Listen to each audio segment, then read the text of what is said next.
Welcome to the deep dive. Today, we're looking at, well, a really pivotal moment in Genesis, chapter 42, verses 1 to 38. That's right. We're using a study text from Fazioli Publishing, Day 8, Joseph's Life, the First Encounter. And it really sets the stage. It absolutely does, because the core tension here is just immense. You have Joseph's brothers, the same ones who betrayed him all those years ago, Uh, now showing up in Egypt, completely desperate because of this terrible famine, needing help. And who do they end up standing before?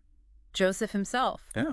But they have absolutely no idea. It's incredibly dramatic. They think he's just some high-ranking Egyptian official. Exactly. So our mission, if you like, for this deep dive is to really unpack this first encounter. We want to explore, how the past is crashing into the present here. Right. The whole dynamic of recognition or the lack of it and how Joseph reacts, it's not immediate revenge, is it? No, it's testing. It's this stirring of guilt in the brothers.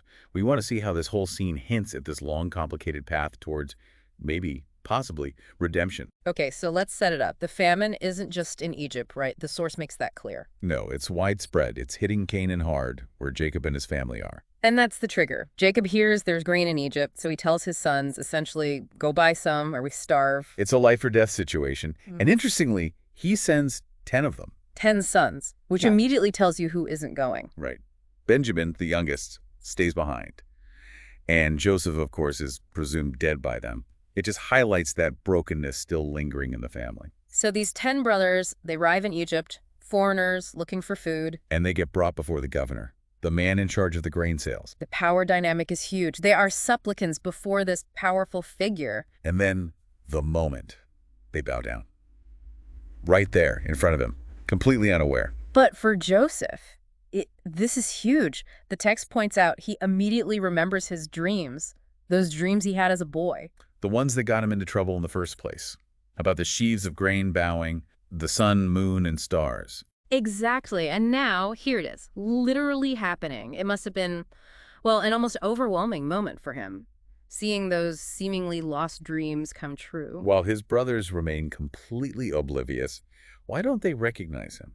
The text gives a few reasons. Yeah, several good ones. I mean, first, there's just the passage of time. Years have gone by. He would look different, older.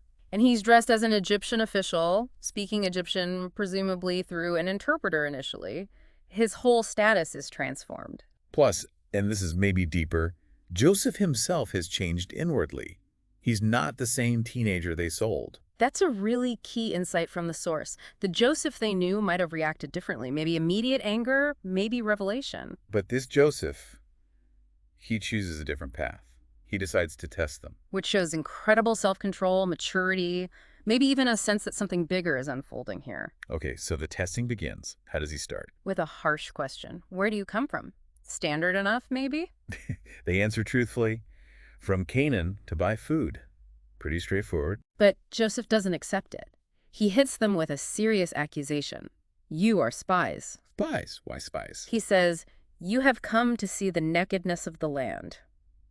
Which sounds like, looking for weaknesses, vulnerabilities. That's a heavy charge, not just someone trying to get food. Definitely not. It could mean imprisonment or worse. Mm-hmm. So naturally, they protest. How do they defend themselves? They insist they're honest men. We are sons of one man, they say, trying to establish their credibility as just a family unit.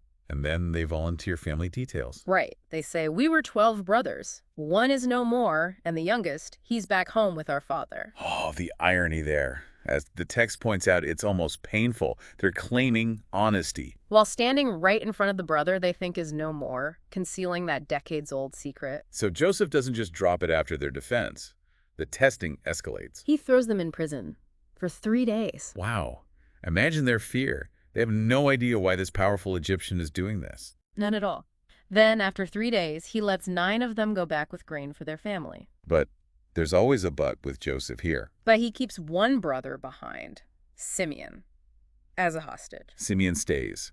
And what's the condition for his release? They have to prove their story. They must come back, and they must bring the youngest brother, Benjamin, with them. Ah, Benjamin.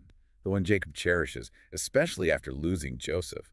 This hits right at the heart of the family's pain. It really does. And this demand, this pressure, it starts to crack something open among the brothers. They start talking among themselves, right? Assuming Joseph can't understand them. Exactly.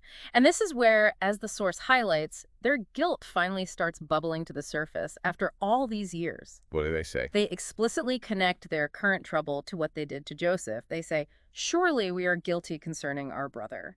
They remember it vividly. Yes, in that we saw the distress of his soul when he pleaded with us and we would not listen. They remember ignoring his cries for help. And they make the direct link. That is why this distress has come upon us. It's a powerful moment of realization. Accountability starting to dawn. The text makes that point, doesn't it? About sin not staying buried forever. It does. It suggests that sometimes these things resurface, not just for punishment, but maybe, just maybe, for healing down the line. Now, Joseph hears all this. They don't know he understands Hebrew. He hears their confession, their regret, and how does he react? He has to turn away. He weeps. It shows the depth of his own pain, still there despite everything. The betrayal still hurts. Yet even as he's testing them, he does something else, something unexpected. He gives them the grain they came for, fills their sacks. Okay, that's part of the deal. But then he secretly orders their payment, their silver, to be put back into their sacks. He gives them the grain and their money back. Why? The text doesn't explicitly state his motive for returning the money right then, but it certainly adds to the brothers' confusion and fear. How do they react when they find the money? Pure fear. They discover it on the journey home, and they're terrified. They see it as some kind of bad omen, maybe even divine judgment. What is this that God has done to us? So they get back to Canaan, minus Simeon, and with this frightening money situation, how do they explain this to Jacob? They recount the whole story. The harsh governor, the spying accusations, Simeon held hostage, the demand for Benjamin. And Jacob's reaction? Predictably, perhaps? Utter despair. He's heartbroken. He cries out, Joseph is no more, Simeon is no more, and now you want to take Benjamin. Everything is against me. He sees it all as just loss upon loss. Yeah. Piling up against him. Yes. From his perspective, it's completely devastating. But this is where the source offers that counter-narrative, that broader view. Right. It suggests that what feels like everything is against me might actually be part of God working things for him ultimately. Exactly. It introduces this theme of things coming full circle, that these painful events, these losses, might be setting the stage for a future restoration they can't yet imagine. That's a really profound shift in perspective. Not just random suffering, but potentially part of a larger redemptive plan. And the text uses this to prompt reflection for us, for you listening. It asks, essentially, what might God be bringing full circle in your own life? What past hurts or wounds might be resurfacing now, not, it suggests, for condemnation. But potentially for healing. It's a challenging thought, isn't it? To see current struggles possibly linked to past events in a way that could lead to wholeness. It really is. And that concluding idea from the source is quite hopeful. God is not finished. Even in the confusion, the fear, the seeming setbacks, there's a possibility that a hidden redemptive work is unfolding. So wrapping up this first encounter, it's so much more than just brothers buying grain. Oh, miles more. It's this collision point. Past guilt meets present reality. The first painful steps on a very long road towards facing the truth. And potentially towards reconciliation, though that seems almost impossible at this stage. Absolutely. It sets everything else in motion. So, the thought to leave you with, drawn from our source, is just that. Reflect on what might be coming full circle for you. Are there echoes of the past in your present struggles? And could they, perhaps unexpectedly, be pointing toward a future healing or restoration you haven't foreseen? Something to really mull over. Thanks for joining us for this deep dive.